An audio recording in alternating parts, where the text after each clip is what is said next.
said just wave them down when we're ready to go. So I'll stand. So I'll stand here and sort of ask you questions. And we're gonna need you. You're gonna need to talk into the camera because the microphones are in the camera. Usually we have a handheld, but in this case we don't. What's this? What's the Game Jam? Game Jam. This is just called Game Jam. PGH.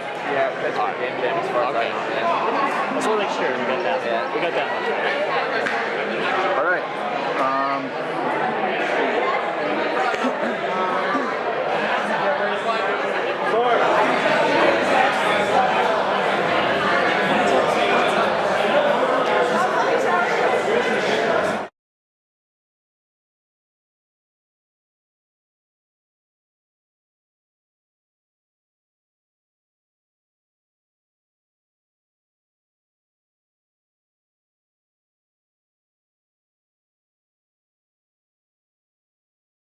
What do we have going on here? All right. I'm watching, you've got a big crowd all day. Yeah. What game do you have here? So we have Teeter Tower. The objective of the game is there's going to be a tower in the middle, and you're going to try to keep it balanced by throwing these random funny objects off the tower, trying to keep it counterbalanced so it stands up. Now tell me, when did you start designing this game? We started designing it last weekend, so we had a preliminary kind of meeting last Friday where we kind of threw together some ideas. Now you're throwing all sorts of stuff from that tower. Yep. Oh, God. But the idea is to keep it balanced and beat one of the high scores, finish in the top 5, and you get some notoriety. I feel like this would make a terrific mobile game. Yeah, it's designed in a 16:9 aspect, so you could easily port it down to an iPhone or any type of device like that. Well, take us through again. Let's see if you could beat your time in 15 seconds. So I'll throw with those people now. It's definitely easier if you have 2 people. Just working together. We have a second player now. That's alright. So you can see that coming. Yeah, that giant cow really throws you off. So the different objects have different weights? Weights, and then depending on the size, the weight is assigned differently and the forces are assigned differently. So if you get a giant cow, it's going to really throw you that way. So there's a lot of nuance to this. Right, so there's some strategy, so if I was playing with somebody else, I might have to communicate, hey, wait off on throwing that cow until a wind comes along and we can counter that. Let me have take it on screen. Yep.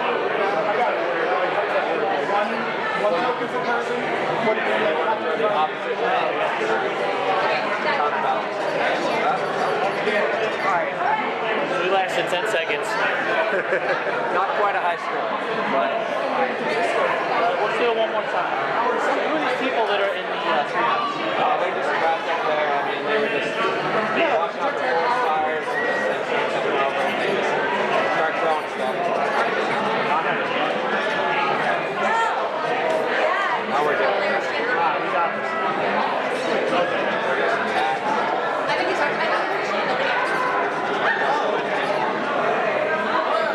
You can follow the wind by just seeing the clouds. No, you can see that. I think that's right there. We're going to do that cow. 33 seconds. That's Good done. That was a lot of fun. Yeah, thank you. Thank you.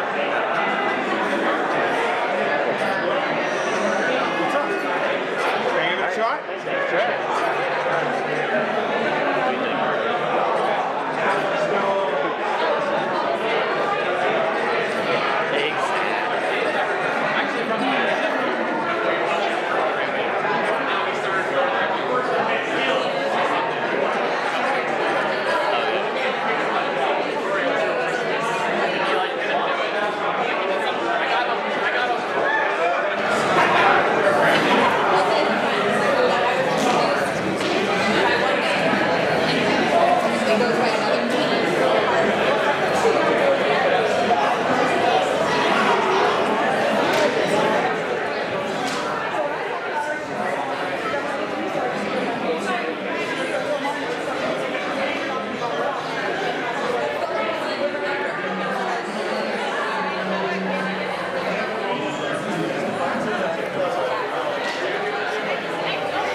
She's talker.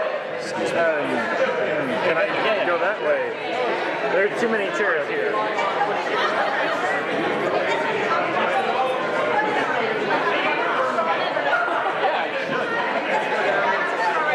Oh, okay.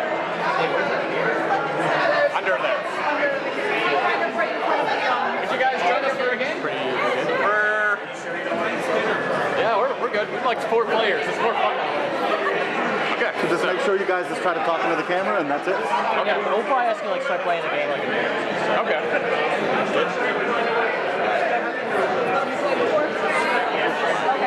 Alright, so we're here at Game Jam. I'm with David Allen. Leslie Anderson. and we are playing this fantastically fun game, Beach Stompers. which is a terrific name. Very active. Give us a little bit of rundown. You have this fabulous setup here. You're all dressed up. Yep. What are we playing? Okay, so this is Stompers. It is a 2D, 2 to 4 player fighting arena style game. So basically you just stomp each other's heads as many times as you can. Simple and to the point. Yep. Can you show us a little bit how we play? Everybody in? So we're going to do a 4-player game right now. We're on... I'm going to be the snail, she's the beach ball. So we have a snail. Myanmar and a bucket. And a bucket. Okay. So let's do look out from above.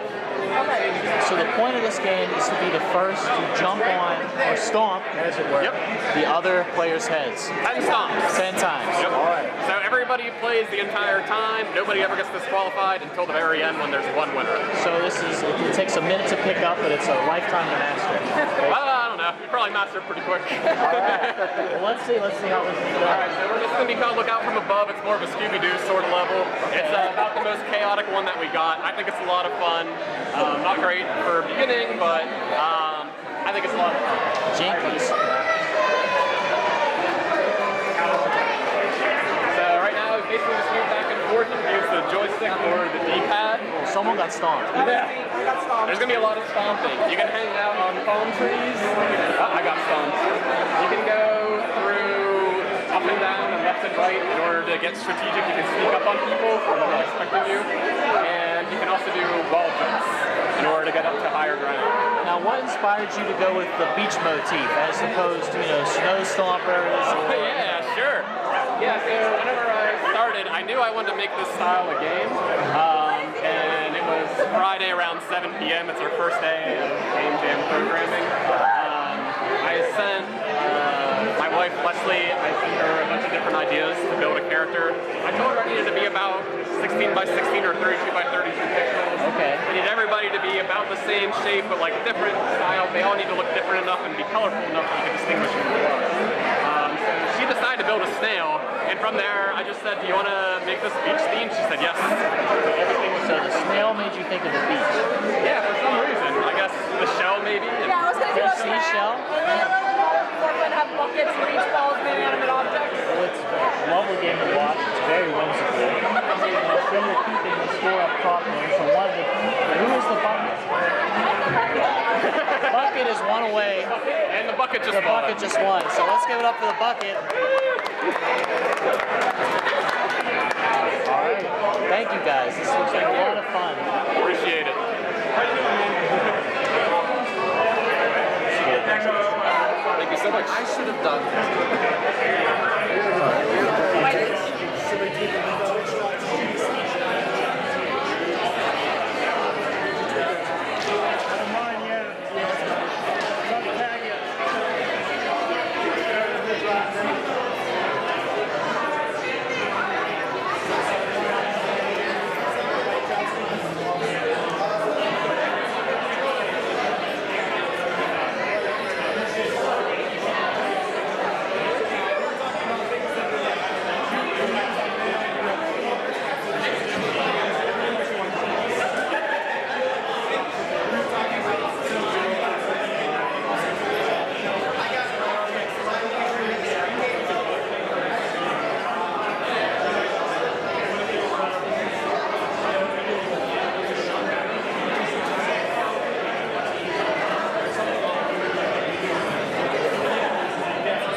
Blackmagic Studio ATEM or whatever. I use OBS. I got it.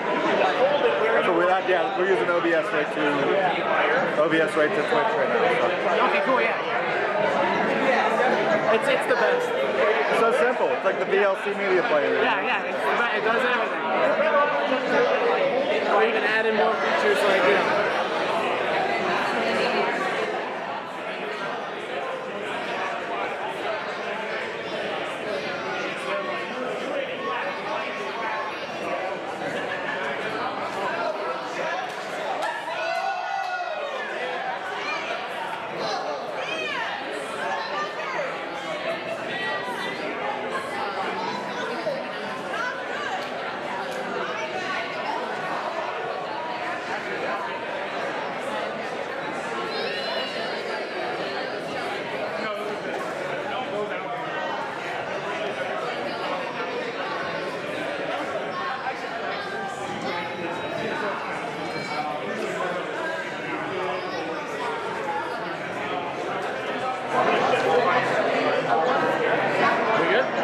We're back live here at Pittsburgh Game Jam. I'm talking to Kate Hoffman, one of the developers for Black Hole Bullet.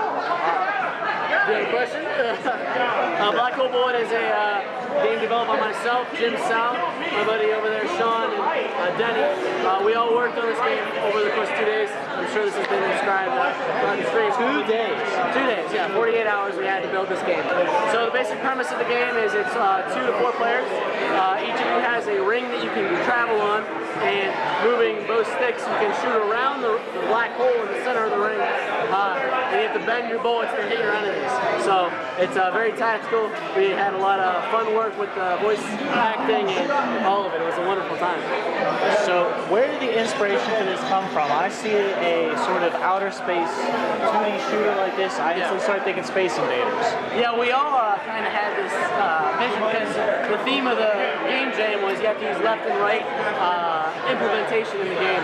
So our main focus was trying to get it into the tournament vibe and also hit the left and right aspects. So we're both all sci-fi nerds, and we said, you know, what bends, what goes left and right. So it was immediately black holes, and we made it happen. Excellent. Now, I see the controllers are empty right now. Is there any way you could show us? Oh, absolutely. Would you like to join me? I would love to. We're going to 2v2 with the...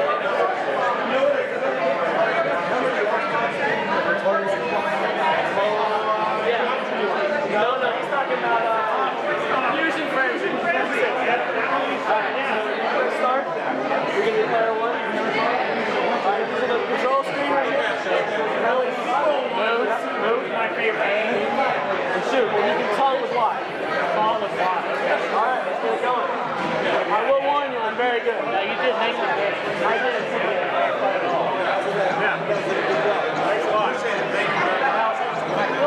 Shooting it into the black hole, which makes sense because it's an infinitely dense ball of matter. And it's going to pull. So you got to aim to the side. Aim to the side. I somehow still got it. You walk right into it. So I can hook it around. Did you like make this game or something? It's not like I did. Now, how many players can play at once? 4 players? Up to 4. 4 players, so you only have 90-degree angle. Yeah. We recommend a 3-player game. It seems to be the perfect level of thickness. I'm intimidated at all. I feel obligated to beat you. Sweaty guy. You know, if I had to choose my character, I wouldn't pick the big sweaty guy. Well, you know what? I'm the big guy who kills, so I really don't want to. I've got too much How do I unlock the homing missiles like you have? So that'll go right to your It's just a character. lot of hours, man. It's a lot of playtime. I heard it only took 2 days, so you couldn't put that much on. You know, you'd be surprised how many hours you just sit there testing and playing. Now, you guys like up all night doing it? Yeah, the Jim is really one of the biggest developers. Jim put a lot of work into the particle effects and the mechanic itself. Yeah, it was an all-night endeavor. So we actually had a picture of a recording studio. Our recording studio was a couch with a sheet over it. It was wonderful. And the mic right inside of it. Yeah. Did you get to do the part of voiceovers yourself? I did all the sound, but voice acting is actually all an history guys. So I did all the music and sound.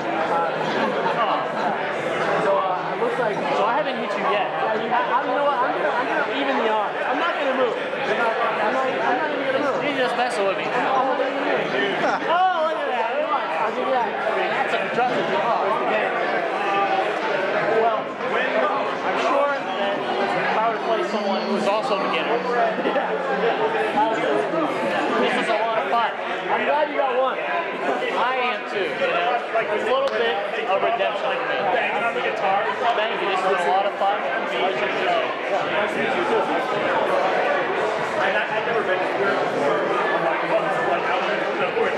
All right, let's get down to these guys.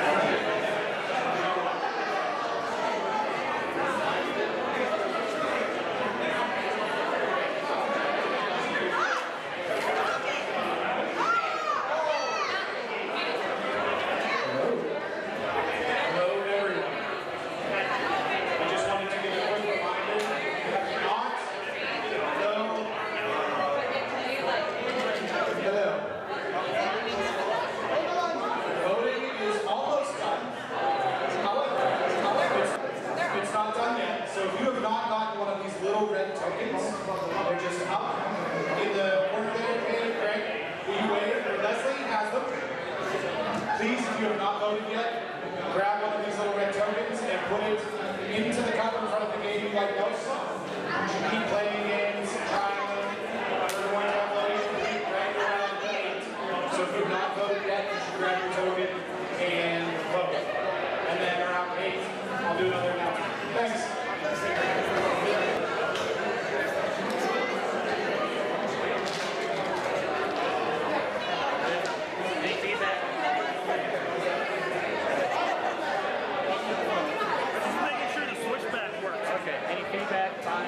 It's been good. I mean, the audio's not the greatest, but there's not much we can do about that right now. Okay, cool.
This isn't a game. This is like a. Still a game. No, it's like a not a game. They designed it. So. Really? Yeah, it's like a. I think. No, they designed it. I was there watching them design it. Yeah. It's a It's a design. Man, Sword keeps staring over here. It's happening.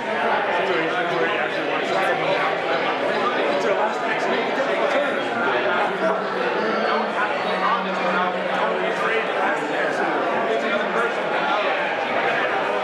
I just love the fact that the last game is like so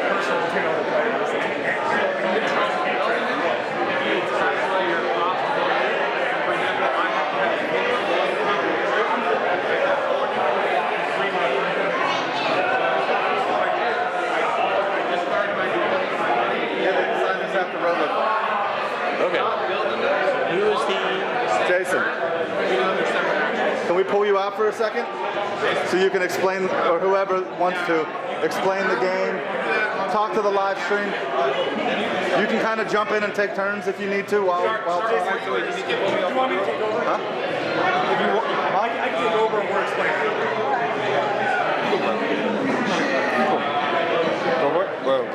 So I'll stand here and just ask you questions, and then you'll let Tim say. Then take 2 steps to your right. Yeah, one more.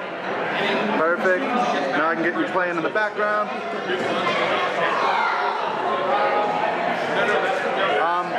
Just talk towards the camera and we'll be good. Look directly at the camera? Yeah. Okay, cool. You gotta kind of get close because the audio is better. All right.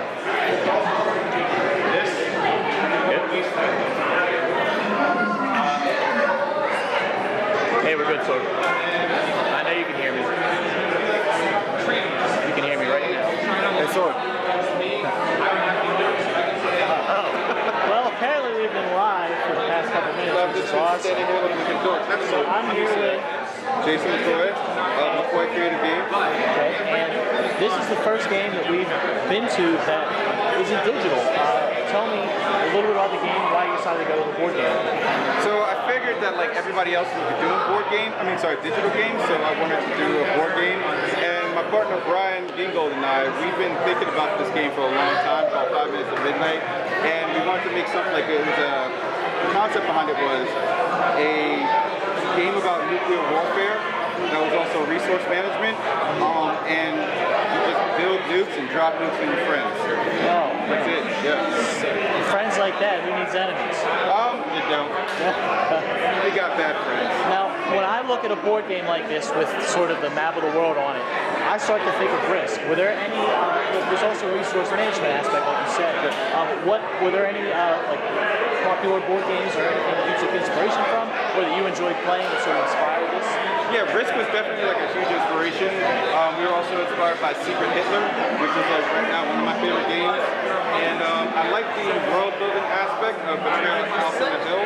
So we kind of like just took all of those elements, added in a bit of Eldritch horror to it, or an Arkham horror, and like made like a world game where you just like manage resources and take stuff up. Now, how complicated of a game we're talking about? Is this like a 45-minute game? Is this a game that could go all night?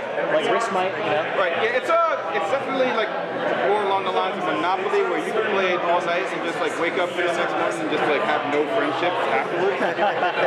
But it's very flexible in that you could like adjust the parameters of the game to make it a short game that lasts around like 30 minutes, 45 minutes, a longer game which lasts about an hour, hour and a half, or just like an all-night game if you want to get drunk with your friends and fight and blow each other up with nukes. Now, you keep talking about blowing each other up. There's got to be more to the game than that. I see it's about deals, deception, and dropping. Well, I'm glad you asked. It's all about like lying. So you have cards and you have a country card, and you can make trades with other players, but you don't have to necessarily honor those trades. You can also make allyships, you can make enemies with players, or you can keep them neutral. And basically, you're trying to wheel and deal around the board to get as many resources as possible so you can get nukes. So nukes equal points. Will of the people, that means your fellow countrymen, they equal points, and also the amount of objectives that you complete by the end of the game. Those also equal points. Some of those objectives require you to launch nukes. Some of those objectives require you to be allies with certain players. Some of them require you to turn certain players into wastelands, which then it turns into a whole Mad Max thing where it's just like the game flips and it gets really, really interesting. So it's just like, it's like I said, it's like really flexible and there's a lot of moving parts, but you can adjust all of those parts to make it a longer or a shorter game. So could you sort of, I don't know if you could look over the board now and give us sort of a rundown of what's actually happening. So it looks like diplomacy. People are talking, please don't nuke me, please nuke this person instead. Yeah, that's basically it. It's basically a game of please don't nuke me, please nuke this person. That lists every player's individual objectives that they have to accomplish as a country. Then we have action cards. So action cards could either help or hurt you or other players. This is a discarded action card. It's a plunder. So this allows you to pick a player and take one of their resource cards from them at random. So it's all about skilling other players. If you have resource cards here, we have two resources. We have plutonium, which is what you build nuclear missiles out of, and we have swindle, which is our form of currency. So every nuclear missile costs swindle and plutonium, and you also have to have a certain amount of will in order to build. Now, you said that this is an idea that you and your colleague have had for a long time. But how long did you actually spend during Game Jam developing this game? I mean, because you even got a board made. Yeah. So it took us about like 8 hours of concept before we ended up with Game Jam. And then once Game Jam happened, we pretty much worked 20 to 30 hours to get it done. That includes all the graphics, making the card, and working out the mechanics. Fantastic. Anything else you want to add that people should know? Yeah, visit us on Facebook. It's facebook.com/5M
So We're here at E3 with John, David. we made it to a back room here at Game Jam Pittsburgh, and we didn't expect to find anything here, but then lo and behold, there's one more game back here, and these are the most fabulously dressed individuals that we've seen so far. And what we're looking at here is Jitney Jalopy Death Race 2042. Now, I'm here with David, Ja.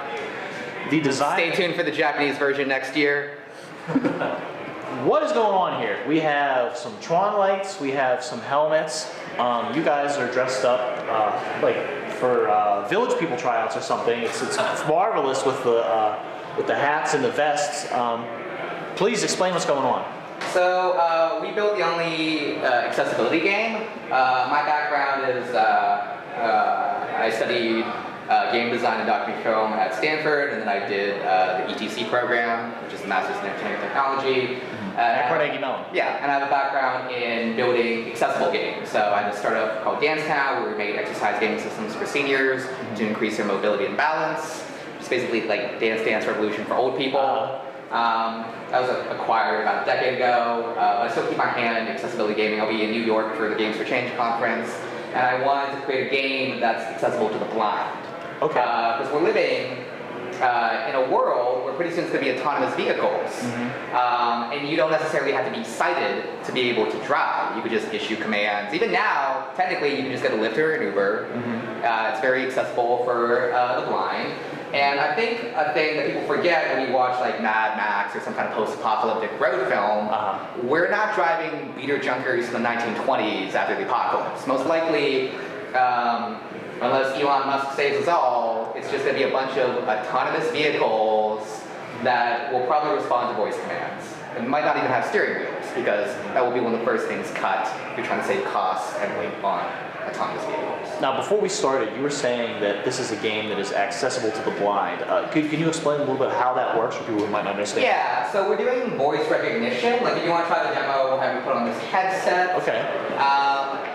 Because the reason why we're not out there is you can tell it's extremely noisy out there, and any voice interference, even the minor stuff, like when people or just do a guttural stop or cough, kind of causes voice issues. I don't know if you ever try to use Alexa or like Google Home or stuff like that, but it's a little bit imperfect. The voice recognition is miles beyond what it used to be just a couple years ago. But we basically built a post-apocalyptic driving game that is entirely controlled with voice commands, and when we create the scene entirely through voice. We're doing a little bit more elaborate staging because most people here are not blind and they appreciate some visuals. But this is a game that can be entirely played through voice. It could be a game that you play on your phone with headphones when you're on the subway or just in the car, and so forth. Now, are there any sort of popular analogs for a game that has been developed in this particular style that people might be aware of? Traditionally, so like this style game is actually very similar to, there was a Mad Max game released that was kind of like an open world GTA. We'll do a quick demo and you'll see how kind of goal is to get to a city and try to ferry a surviving genome intact, like a non-mutant human there. Okay. So it's very similar to kind of Mad Max in its setting and its tone. But accessibility games are relatively rare. I know of them because I still kind of consult in the Games for Hell for accessibility game space. But there's actually a lot of funding, mainly through National Institute of Health, ADA compliance, and so forth. None of them have quite reached the mainstream, which is a shame because I feel like a lot of people who are on public transport or driving, like listen to podcasts or music, but they could also be playing a game as long as it doesn't require visuals. Because you don't want it to distract the driver from the road, but if it's just like almost, the best thing I can describe it as is like imagine, this really dates me, a text-based adventure game. Okay. Like way back in the day. Like if you're familiar with like Colossal Caves or like even old school King's Quest or Zork, those were all described in text scenes. So we're using the same technology to describe the scene to you for a driving game, and then using voice recognition to basically parse your speech into commands. So all of this technology has existed, but it's just us splicing it together, and it's the advent of better voice recognition. The AI does occasionally break, but you know, yeah, if we win, we'll continue developing it and try to get it more polished. Now, I'm going to continue to ask you questions here. Do we think that your colleague David here can maybe demonstrate the game for us? Let's do a demo. Okay. Okay. So Let's get to it. You wanna kill the lights and do it? You wanna do full experience? I mean, it's just audio. Oh, that's one of the guys. You can let him in. He's like one of the guys that we haven't tested it earlier. Visitor. Okay. Okay. So you can if you want to interview someone who actually played it, you can do a quick interview with him. Well, why don't we watch as David here does it? Yeah. Why don't we keep the lights on? Maybe we could blindfold David or something. That way, he gets a full experience. You want to put on this mask? I'll put on the mask. Okay. And shove. David brought this mask from home. He just happened to have it in his car. Shove the microphone under. He didn't even know he would need it for this. He just had it with him. Okay. And then You look fabulous. Okay. And then let's get it queued up. Oh yeah. Very, very good. Actually, man, you were doing Dark Vader and your Stormtrooper. That's not what's It's really embarrassing, David. I feel so embarrassed on your behalf. But let's start the demo. You guys ready? Ready. Okay, so Jimmy Jalopy alpha version 2.3. In the year 2042, norovirus has devastated the population. You are one of the few Jimmy Jalopy drivers ferrying surviving genome-attacked humans to the sanctuary city of Steeltown, once known as Pittsburgh. As a Jimmy Jalopy driver, you have relearned the ancient art of manual driving, or as manual modern driving can be, after Uber Tesla Prime acquired the entire automobile industry during the tech wars a decade ago. It's clever. It's By clever. disabling all assistive AI and GPS capability, you are able to directly issue voice commands to your vehicle, piloting it with outdated verbal syntax. This is unheard of in the world you live in, but there is no other solution. Good luck, driver. You need it. Drivers, suit up. So you can have up to 2 players. Players can race each other by issuing voice commands into their helmet. They can also interfere with each other. We've done that before. That's a little tricky. It's kind of like PvP, kind of like if you've seen Death Race, the movie. So that's basically we're encouraging people to of the setup to use a helmet. So that's what they mean by suit up. Okay. Sit down. Okay. Okay. Start sitting down. Okay. Sit again. Okay. Engage AI. So that's when we actually begin. So we start with a tutorial because we're teaching people how to issue voice commands. Start your engines. So now I'll prime the AI, so it starts running, and then David can start issuing commands. System reboot commencing at 73% operational capacity. Human user detected. What is your command? Meet them. Google Drive. Error. Invalid syntax. Requirement. Preface all commands with standard greeting to AI overlords. Okay, Google, pick up passenger. If you want to go through like a whole script rather than skipping to the end. I repeat. Okay. Okay, Google, repeat command. Okay. According to Human Wikipedia, the Great AI War of 2024 resulted in 4 surviving AI overlords. Google, Siri, Cortana, and Alexa. As a Jimmy Jalopy driver, you must declare your allegiance to an AI overlord to pilot your vehicle. According to... So, Dave was skipping to the end. So basically we're teaching people to basically how to use Google Voice and Alexa, where you have to preface it with agreeing to an AI overlord. The actual technical reason for that is voice recognition uses keyword syntax to detect commands. So we actually guide people through a tutorial to actually train their voice so they can actually be recognized. Okay. But David has done this during the course, so he doesn't need the tutorial. Well, it's kind of, well, let's just start. Repeat after me. Okay, Google. Google is the one true AI overlord. Okay, Google. Google is the one true AI overlord. So we'll skip ahead in the scripting. We have them do like a bunch of silly stuff just for fun. But when it syncs, it will, skipping ahead. Voice recognition of AI Mindfeld's complete. Driver, prepare for journey to the sanctuary city of Steeltown. Dot, you have a ride request approximately 1 mile away. Shall we pick up the Geno intact human passenger now? Yes. En route to pick up passenger. Would you like some background music? Okay, Google, play music.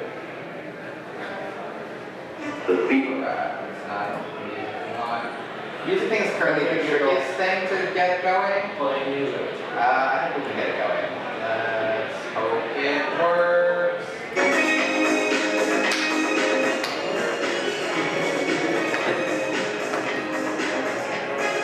Okay, Google, stop music. Please. Dear Lord, okay. So he is currently on the way. Okay, Google, play a driving song.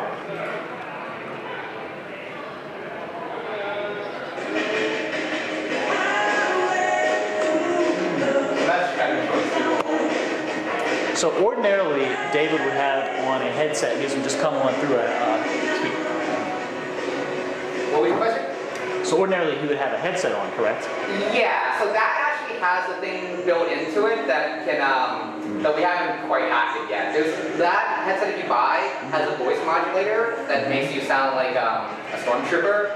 So we could have it, but it requires we do a wireless mic setup, and then so we're just using this common mic and just having people speak into it. So one final question then before we wrap this up. How would you go about marketing this game to a particular audience that maybe doesn't have video games marketed to them in Yeah, so the blind is not a typically marketed audience for games. You could advertise on Epicast. Biggest podcasting network in Pittsburgh. It's a great idea. Yeah. Only if we actually win. So remember to vote for us and leave your tokens in the little bucket. But yeah, there's also I think there's a lot of potential, like I said, for just average gamers or people who are like busy and like podcasts. So the thing that building for a blind audience does, it creates an immersive experience. That's just basically like radio theater or old school text games where you kind of have to use more of your imagination. So yeah, there's a lot of potential for that, for people with like long commutes, or people who just wanted like an interesting experience. So technically, this is immersive VR. It's immersive VR with no actual vision. Well, thank you so much for sharing this with us and for thinking outside the box and coming up with a game like this. So if you guys want to follow us along, you can go to jitneyjalopy.info or find us on Facebook, and you can keep up to date with updates. And if you vote for us, you can qualify to enter our beta test and win a final release version of the game. Bye, guys.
Game Jam 2017. I am with Dave.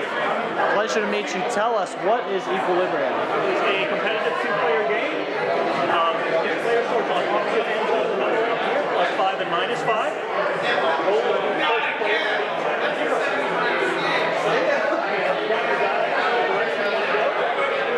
Hold down A, opens up your rocket, and that fires the alarm, and that director is like air hockey.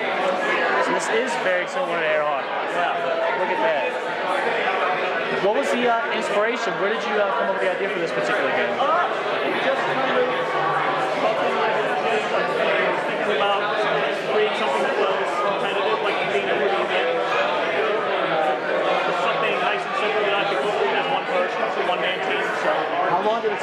together? Just the weekend, Friday through Sunday last weekend. All right, wonderful. Hey, thank you for sharing the game with us. Thank you.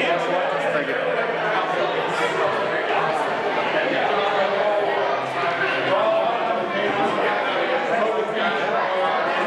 Alright, so just take a step up towards the camera. You can move this out of the way. And then, yeah. Perfect. All right.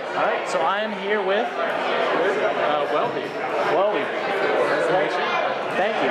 Bike jousting sounds like an old Johnny Knoxville sketch or something on Jackass. Tell me, this sounds like a lot of fun. So the point of this game is that you have a player with a ramp and a bike. And at the start of the game, Here we have someone who wants to play with you. Let's see it. Can you demonstrate for us?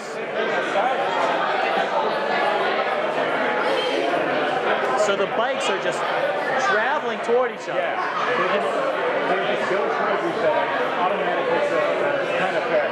But they both propel each other in the air, and the key is to allow yourself off the ramp so that you get the maximum amount of height. And the fittest thing getting to either side is a safety.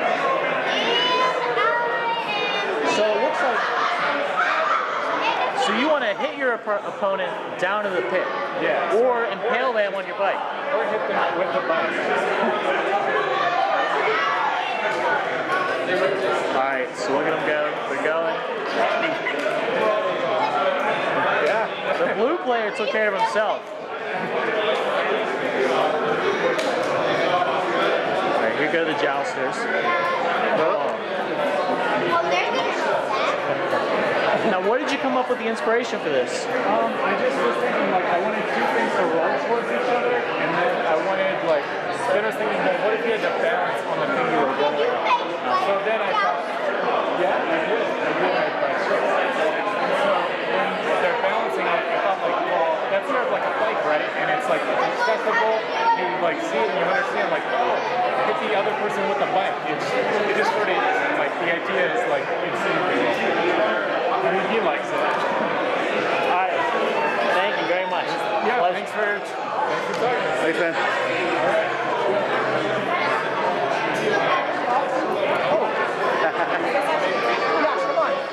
We're live on Twitch right now. So we're gonna ask You want to explain your game? Yeah, right here. Here. If you want to right here. That's good. And then just sort of talk toward the camera. So what do you want me to say? Just talk. What is your name? My name is Liz. Liz, tell us about your game here. Most of the games we've seen today have been video games. You obviously decided to go a different route. Yeah, so what this is called Season of Arena Champions of the Spire, and it's based off of Dungeons & Dragons 5th edition, but it also has a little bit of like a crowd pandering system to it, so people in the audience can also participate. So I have 5 pre-rolled characters, and each one of them has 6 ability cards, and on each card there's like a flow chart that shows you exactly how the spell performs, so what happens in a miss or a hit. And it's the same thing, not just spells, abilities too. I have these 5 races and classes right now.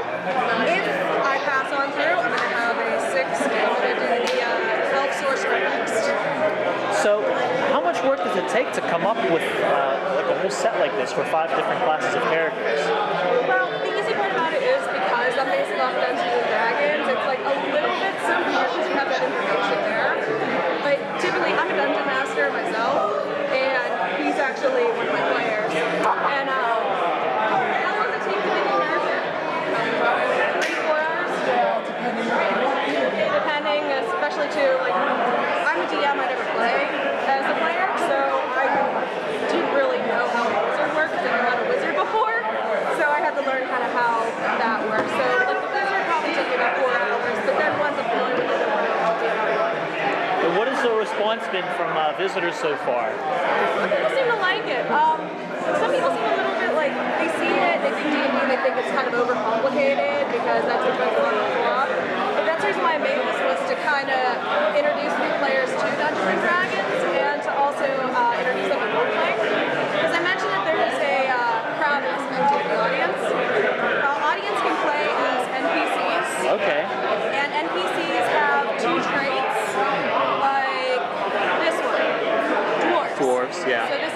likes dwarves, and this NPC also likes it when a player makes the crowd laugh. I see. So you could just be standing here, me and him play, and you're like, I want to play an NPC. We're halfway through that. Okay, grab 2 of these, and then grab 2 random item drop cards. So you can give random drops to the players if they fit what you like. So all of a sudden you're part of the game. All of a sudden you're part of the game. And the best thing about it too is NPCs are not a lot. So if you're playing a dwarf, he's playing a human. He panders, and he succeeds in pandering. He succeeds in talking to me and saying, hey, I want items. I say, okay, I like humans. I have a dagger I'll give you. He goes, okay, I pick you. I want your dagger. Cool. I actually like dwarves. Here's the dagger. So NPCs are allowed to lie, and that can really switch up the game too. Awesome. Well, best of luck tonight, and thank you so much for sharing this with us. Thank you so much. Thanks, guys. Sorry.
You're good.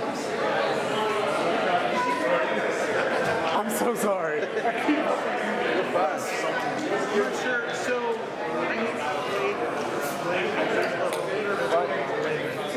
What about this? Why does this say?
to leave in 8 minutes. All right,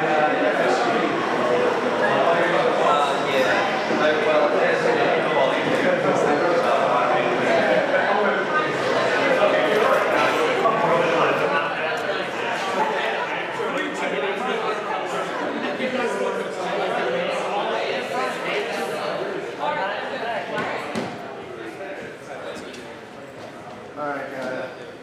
Ready? Everybody? Say cheese. Cheese.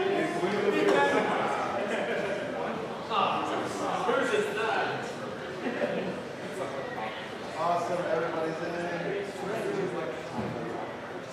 Ready? 1, 2, smile. Awesome.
Oh, because these are the stationary. Yeah, we gotta follow up. I mean, if you want to land this when we get going, but it's going to still keep it wide with just the line up for anything.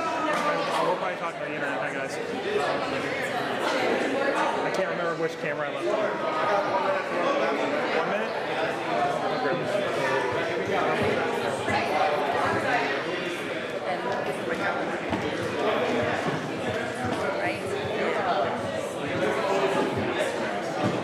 Oh, yeah, no, I saw that. Rachel's parents are actually on right now. I already told her we should go.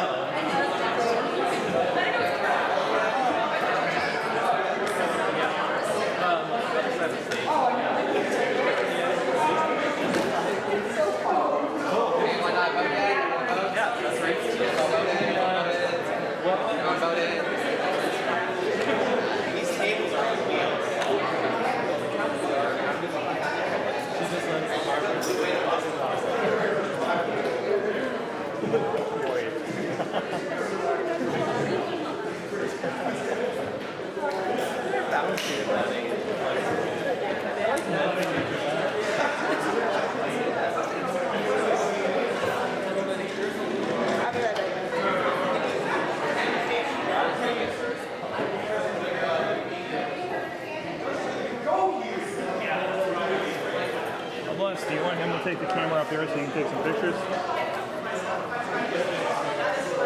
I'm running that camera. Okay.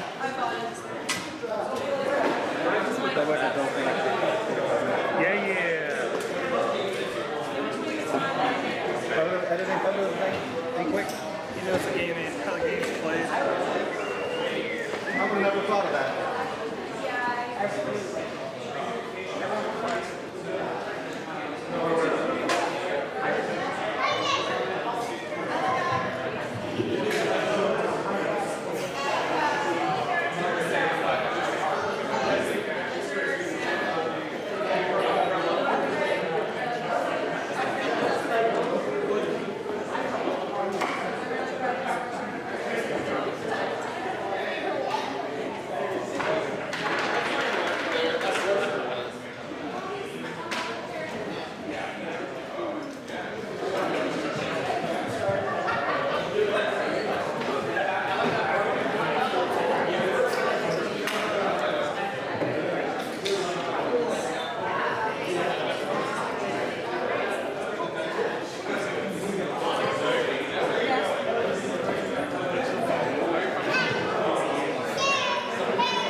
First, I wanted to thank everyone here for coming out and either supporting games or making games.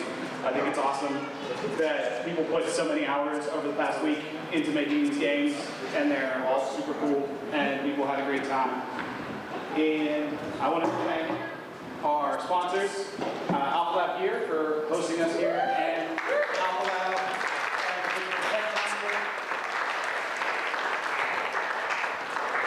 they are part of why we can give out prizes for first, second, and third. Academy of Pittsburgh is thank you for all coming out.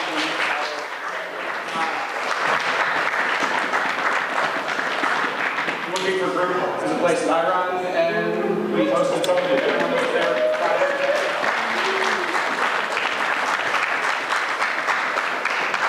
And so the winner, the main winner of this event, if people don't know, if you just got invited or you didn't carefully read the instructions, the winner of this event gets to be featured as a prize money game tournament at Replay Effects. Replay Effects is an event that happens at the end of July, so whoever wins gets to have about a month to clean up their game and get it all ready. But we wanted to show there are a bunch of people here that don't necessarily know about Replay Effects or don't know what it is, so we have a quick video to show, and then we'll get to the winners.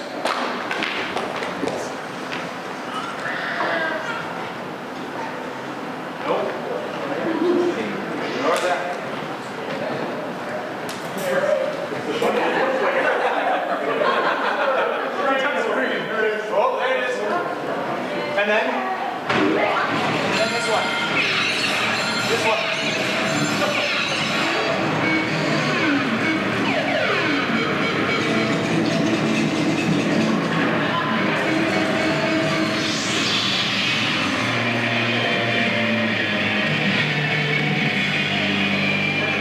Convention Center, great place defined by bright lights, fun games.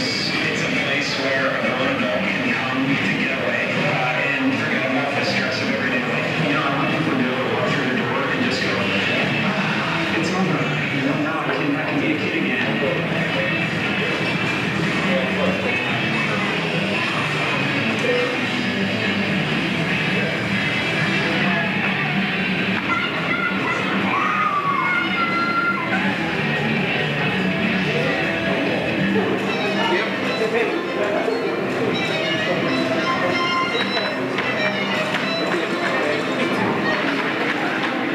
How does Pinbury Replay Effects compare to some of the tournaments you've been to?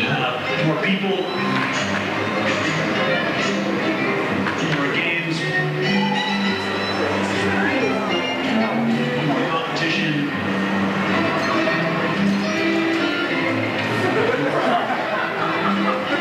And so we started, and that tournament has grown, like I said, from 173 players into 700 this year, and hopefully 1,000 and more down the road. What's your favorite thing about pinball? I like the live nature of it. It's unpredictable. The ball goes wild. And I feel like it was most killed in Go is reflex and adaptations. All the people who have the same kind of passions as me, I love it.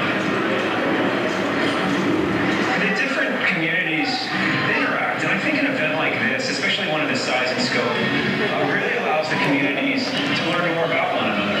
Whenever I walk around here, the people who are dressed up like any video game character doing cosplay, you know, they're playing the games. They're not here just for cosplay. They're here to enjoy the whole thing.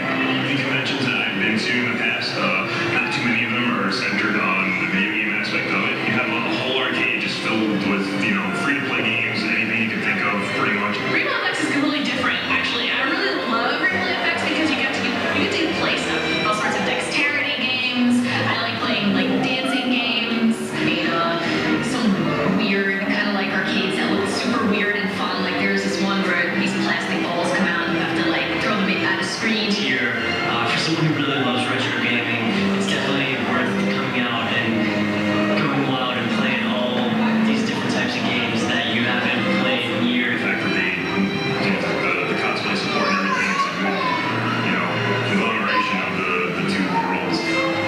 The tabletop area is run by LFG this year. It's looking for a group that's a company in Brookline. And our whole thing was we wanted to have people playing together in a space. And I work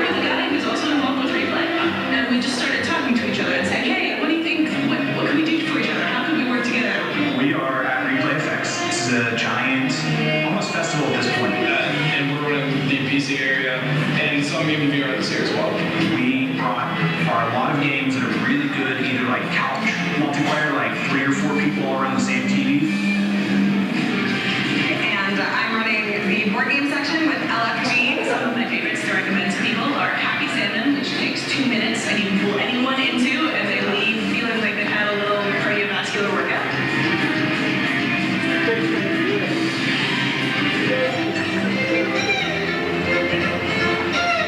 And you really get to see the bonding between generations. You know, there's different ways to enjoy this place. You can sit up on the catwalk and just look at all the flashing lights and enjoy it. You can sit down with your friends around the table and enjoy it, or you can come over here and have $10,000 on the line on one ball of pinball, freaking yourself out. Our goal is to try and make people realize the holistic nature of games and show what all it has to offer, and then also to, you know, just remind people to smile every once in a while. Just have a good time.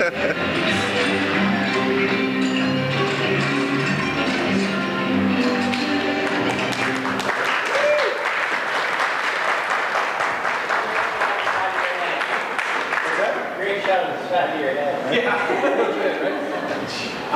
So we said the winner's going to be at replay as one of the money prizes, but we wanted to invite everyone that had a game here to come show off their game at replay. We've got space at our booth. We've got space in board game areas. We want to have everyone. We really want to focus on presenting what Pittsburgh, what our local area is producing, and show how cool we are, right? But now, we're to what everyone's been waiting for. So, going with our tallies here and trying to read my little post-it. We have third place. If you don't know, third place is $250 and a picture up here with first and second place, and also...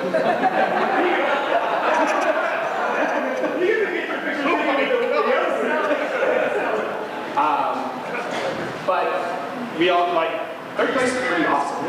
There were really good games here, a lot of really good games here, and it was really hard to even get to who the winners were.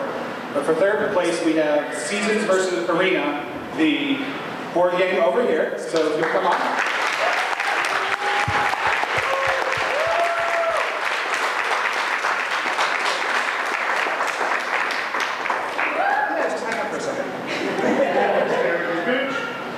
Second place, we have Black Hole Bullet.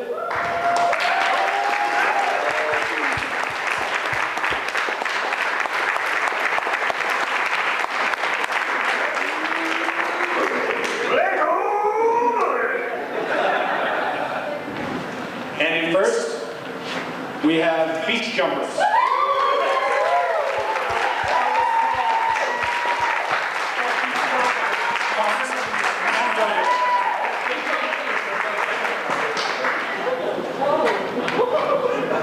So we want to congratulate everyone who was here. It's really cool that we have not only video games, but a board game up here through voting was one of the favorites here. That's super cool. We were really surprised that people were into a board game as well, and I think that's awesome. Really excited to run Beach Stompers at Replay as a tournament. So we're probably going to figure out how to throw some money together to have Black Hole Bullet in Replay as well, because we really want to run that as a tournament as well. So one last round of applause for our winners. Everyone who competed. Thank you all, and hope to see some of you at Replay. We'll have a meeting for next year whenever we do this again, and do a game jam before we play next year. Thank you.